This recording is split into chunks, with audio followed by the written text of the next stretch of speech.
தமிழக மக்கள் அனைவருக்கும் இனிய மாலை வணக்கங்கள். நவம்பர் மாதம் 16ஆம் தேதி மாலை 6:30 மணி அளவில் இந்த வீடியோ பதிவு பண்ணிகிட்ருக்கோம். சனிக்கிழமை அன்று நான் உங்கள் அருண்குமார். இன்றைக்கி இந்த ஒரு வீடியோ பதிவில் தமிழ்நாட்டில் இன்றைக்கி பல்வேறு இடங்களில் மழை பெஞ்சது. குறிப்பாக டெல்டா மாவட்டங்களில் நம்ம தஞ்சாவூராக இருக்கட்டும், அரியலூர், அதேபோல் திருச்சி, கடலூர், மயிலாடுதுறை என பல்வேறு மாவட்டங்கள் ஒரு பரவலான மிதமான முதல் கனமழை வரைக்கும் பதிவாகியிருக்குன்னு சொல்லலாம். பல்வேறு இடங்களில் மழை பெய்யுறது நீங்கள் இந்த ஒரு ரேடார் இமேஜில் பார்க்கும்போது தெரிய வரும்.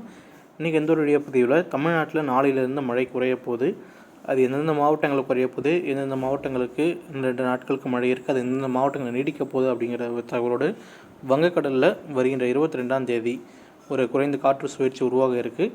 அதை பற்றியும் இந்த ஒரு வீடியோ பதிவில் நம்ம பார்க்க போகிறோம். அதுக்கு முன்னாடி இது வரைக்கும் நம்ம சேனலை சப்ஸ்கிரைப் பண்ணாத நண்பர்கள் மறக்காமல் சேனலை சப்ஸ்கிரைப் பண்ணிவிட்டு வீடியோ பாருங்கள். அப்போ நம்ம பதிவு செய்யக்கூடிய வீடியோ பதிவுகள் உங்களுடைய நோட்டிஃபிகேஷனுக்கு வரும்.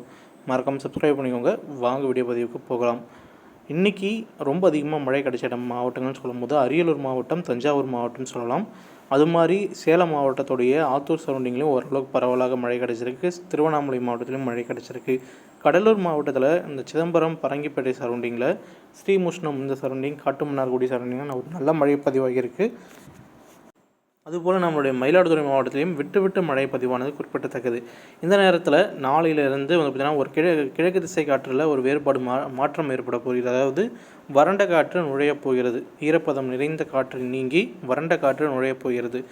இப்போது நீங்கள் இந்த ஒரு செயற்கைக்கோள் படத்தில் பார்த்துட்டு இருக்க மாதிரி செயற்கைக்கோள் படத்தில் ஒரு மஞ்சள் கலரில் காற்று வந்து வரதை நீங்கள் வந்து பார்க்கலாம். இந்த மஞ்சள் கலரில் வரக்கூடிய காற்றானது வறண்ட காற்றாகும்.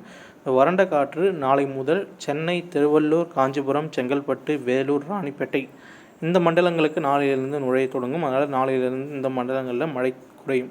அதாவது சென்னையிலிருந்து பாண்டிச்சேரி இடைப்பட்ட பகுதியில் மழையோட தீவிரம் நாளையிலிருந்து குறைய தொடங்கும்.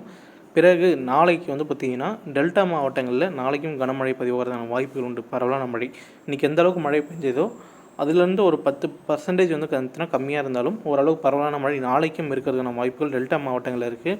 அதனால் நாளைக்கு டெல்டா மாவட்டங்களில் கண்டிப்பாக, அதாவது நாளைக்கு வந்து பார்த்திங்கன்னா ஞாயிற்றுக்கிழமை, நாளைக்கு டெல்டா மாவட்டங்களில் கண்டிப்பாக மழை இருக்கக்கூடும். பிறகு திங்கட்கிழமையிலிருந்து டெல்டா மாவட்டங்கள்டையும் படிப்படியாக மழையோட தீவிரம் குறைவதற்கான வாய்ப்புகள் அதிகமாக தென்படுகிறது. நாளை மறுநாள்லேருந்து தீவிரம் குறையும். அடுத்ததாக தமிழ்நாட்டில் ஒரு 4-5 நாட்களுக்கு ஒரு வறண்ட வானிலை காணப்படும். அடுத்த மழை 24ஆம் தேதி, நவம்பர் 24ஆம் தேதி அடுத்த வாரம் வெள்ளிக்கிழமை ஒட்டி தொடங்குவதற்கான வாய்ப்புகள் உண்டு. இதற்கிடையில் 22ஆம் தேதி வந்து பார்த்திங்கன்னா ஒரு குறைந்த காற்று சுழற்சி உருவாகும். தென்கிழக்கு இலங்கை பகுதியில், குறிப்பாக வங்கக்கடல் பகுதியில் இந்த ஒரு காற்று சுழற்சி உருவாகி பிறகு படிப்படியாக வடமேற்கு திசை நோக்கி நகரும் என்று எதிர்பார்க்கப்படுகிறது. இது ஒரு தாழ்வு மண்டலமாகவோ இல்லை ஆழ்ந்த காற்றழுத்த தாழ்வு மண்டலம் வரைக்கும் வலுப்பெறுவதற்கான வாய்ப்புகள் உண்டு. இதோடைய நகர்வு திசைகள் எந்த திசை நோக்கி நகருங்கிறத நம்ம பொறுத்திருந்து தான் பார்க்கணும். அதனால் நம்ம இப்போதைக்கு வந்து மாடல்ஸ் எல்லாம் தமிழ்நாடு மற்றும் இலங்கையை காமிச்சாலும் நம்ம அது வந்து டெய்லி பேசிஸில் மாறக்கூடியது. ஒரு 22ஆம் தேதி உருவான ஒரு 2-3 நாட்கள் பிறகு தான் ஓரளவுக்காவது நமக்கு தெரிய வரும் இந்த திசை நோக்கி இந்த ஒரு நிகழ்வு நகரும் என்று.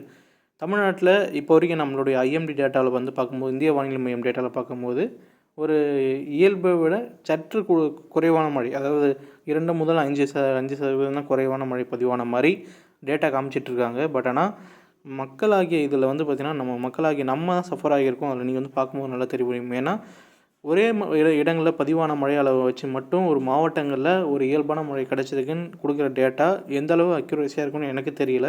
உங்களுக்கு இதில் வந்து உடன்பாடு இருக்கான்னு எனக்கு வந்து உங்களுடைய கருத்துக்காக சொல்லுங்கள். தமிழ்நாட்டில் அடுத்த மழை 23ஆம் தேதி அல்லது 24ஆம் தேதி தொடங்கும். அதிலிருந்து 2 நாட்கள் தள்ளி அந்த காற்று சுழற்சியுடைய மழை தொடங்குற மாதிரி இருக்குது. அது நம்ம வந்து 22ஆம் தேதி அன்றைக்கி தெரிய வரும். இப்போதைக்கு நம்ம சைடில் இருக்கக்கூடிய தகவல் இது தான். அடுத்தடுத்த காற்று சுழற்சிகள் உருவாகிறதுன வாய்ப்புகள் இருக்குது. இந்த 22ஆம் தேதி உருவாகக்கூடிய காற்று சுழற்சி 26ஆம் தேதி இலங்கையை ஒட்டி நகரக்கூடும். இலங்கை தமிழகத்தை ஒட்டி நகர்வதற்கான வாய்ப்புகள் உண்டு. அடுத்ததாக 29ஆம் தேதி அடுத்த ஒரு காற்று சுழற்சி உருவாகிறதான வாய்ப்புகள் உண்டு.